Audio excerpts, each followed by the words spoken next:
Hello everyone, আসসালামু আলাইকুম। Maisha's fashion হাউসে সবাইকে স্বাগতম। আজকে আমি আপনাদেরকে 0 থেকে 6 মাস বয়সী মেয়ে বাবুর জন্য একটি সুন্দর জামা কাটিং ও সেলাই করে দেখাবো। প্রথমেই আমি জামাটির ঝুলের কাপড় কেটে নিচ্ছি। জামাটির মোট লম্বা হবে 15 ইঞ্চি, আমার বডির লং হবে 6 ইঞ্চি এবং আমি নিচের ঝুলের কাপড় কেটে নিচ্ছি এখানে 10 ইঞ্চি পরিমাণ। এখানে 1 ইঞ্চি আমি সেলাইয়ের জন্য বাড়তি নিয়েছি।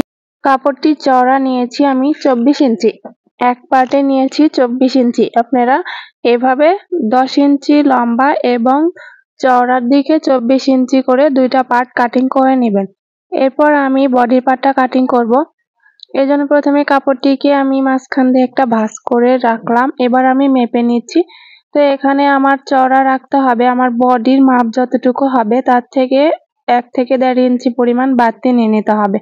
তো আমি যে জামাটি তৈরি করতেছি সেই জামাটির বডি হবে 22 ইঞ্চি। তো এখানে আমি 4 পার্ট করে ভাঁজ করে রেখেছি। এরপর আমি এখানে চওড়া নিয়ে নিয়েছি হচ্ছে 22-এর 4 ভাগের 1 ভাগ, যতখানি তার থেকে 1.5 ইঞ্চি পরিমাণ বেশি।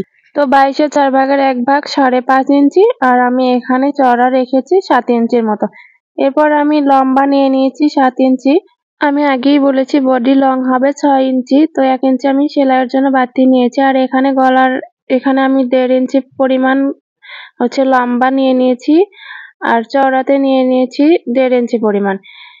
এখানে যেহেতু আমি কোনো শোল্ডার রাখবো না, ফিতা করব, এজন্য কিন্তু এখানে আমি কোনো শোল্ডার রাখিনি। আমি এখানে আর্মহোল নিয়ে নিয়েছি 2 ইঞ্চি। এরপর আর্মহোলের শেপ দিয়ে নিয়েছি এবং গলাতে রাউন্ড করে একটা শেপ দিয়ে নিয়েছি। এরপর বডি নিয়ে নিচ্ছি 22-এর 4 ভাগের 1 ভাগ হচ্ছে 5.5 ইঞ্চি, আর আমি 1 ইঞ্চি বাড়তি নিয়ে নিয়েছি সেলাইয়ের জন্য।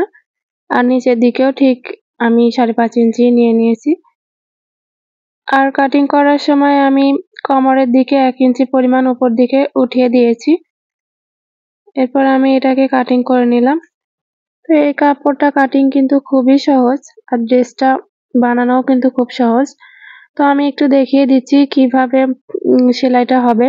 আর নিচের পাটটাতে কিন্তু কুচি হবে, আর এখানে আমি একটা লেস বসাবো, এই জন্য লেসটা আমি আগেই কাটিং করে নিয়ে নিলাম।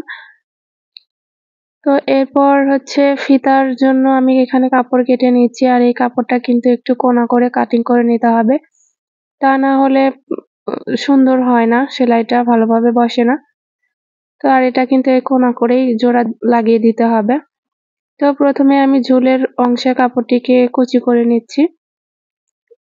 এই যে এভাবে করে কুচিগুলো করে নেবেন। আপনারা চাইলে এখানে ঘন কুচি অথবা আরো পাতলা কুচি করেও নিতে পারেন, যার যেরকম পছন্দ আর কি। তো এরপর কুচির কাপড়টিকে আমি বডি পার্টের সাথে জোড়া দিয়ে দেব। আর এটা কিন্তু আমার সামনের পার্ট। তো সামনের পার্টে আমি লেস বসাবো, এই জন্য লেসটা আমি আগেই মাপ মতো কাটিং করে রেখেছিলাম। এবার এটাকে বসিয়ে দিব। লেস দেওয়ার কারণে কিন্তু জামাটা আরো বেশি সুন্দর দেখা যাচ্ছে।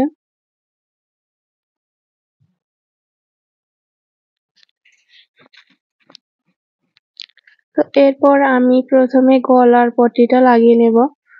আর গলার পট্টির জন্য কিন্তু এখানে কোনা করে কাপড় কাটিং করে রেখেছি। এবার সিধে সাইড থেকে প্রথমে আমি পটির কাপড়টিকে গলার সাইডে জয়েন করে দেব। আর এই যে মাঝখান দিয়ে আমি একটু একটু করে কাট বসিয়ে দিব। এরপর এই পটির কাপড়টিকে উল্টিয়ে নিচে দিয়ে ভাঁজ করে দেব। আর উপরের দিকে 1/2 ইঞ্চির মতো বাড়তি কিন্তু থেকে যাবে। তো এভাবে করে দুইটা পার্টেই আমার গলার পটিটা আমি জয়েন করে নেব। তো এই যে দেখতে পাচ্ছেন আমার কিন্তু লাগানো শেষ। এবার একটা পার্ট আমি সিধে সাইড রেখে অপর আরেকটা পার্টকে আমি উল্টো সাইডে রেখে দেন এখন আমি সাইডে সেলাইটা করে নেব। দুই সাইডে আমি যে দাগটা করে নিয়েছিলাম সেই দাগ অনুযায়ী এবার আমি সেলাইটা করে নেব। তো আপনারা এভাবে করে দুটো সাইডেই আগে ভালোভাবে সেলাইটা করে নেবেন। তো এখানে আবার আরো একবার মাপ নিয়ে নিতে পারেন। এরপর আমি বগলে যে পটি লাগাবো এই কাপড়টি এবার জয়েন্ট করে দিব।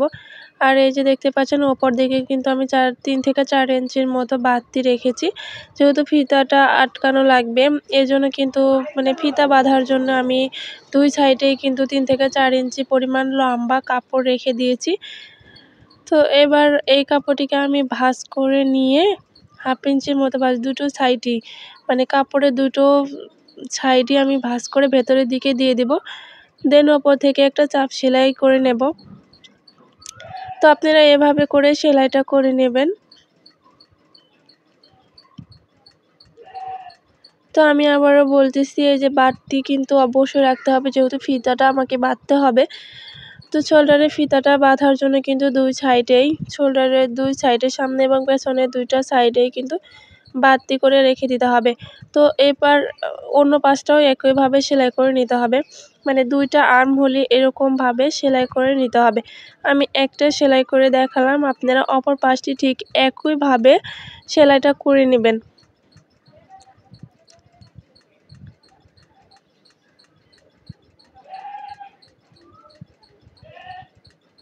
তো আমার একটা সাইড সেলাই হয়ে গিয়েছে, অপর পাশটা ঠিক একইভাবে সেলাই করে নেব।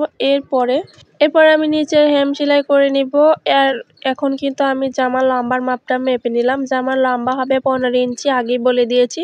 তো আরও একবার বলে দিলাম 15 ইঞ্চি রেখে তারপর বাদবাকি কাপড়টুকু আমি বাড়তি 1 ইঞ্চির মতো বাড়তি কাপড় নিয়েছিলাম নিচে সেলাইয়ের জন্য। তো ওই 1 ইঞ্চি কাপড়টিকে আমি এভাবে করে ভাঁজে দিয়ে সেলাই করে নিচ্ছি। তো আর এই যে দেখতে পাচ্ছেন সুন্দর একটি জামা হয়ে গিয়েছে। আর আমি সামনে কিন্তু একটা বো অ্যাড করে দিয়েছি এবং একটুখানি হাতের কাজ করে দিয়েছি। আপনারা চাইলে এই কাজটা করে নিতে পারেন, এতে কিন্তু জামার সৌন্দর্যটা আরও বেশি বৃদ্ধি পেয়েছে। সো ভালো থাকবেন সবাই, আল্লাহ হাফেজ।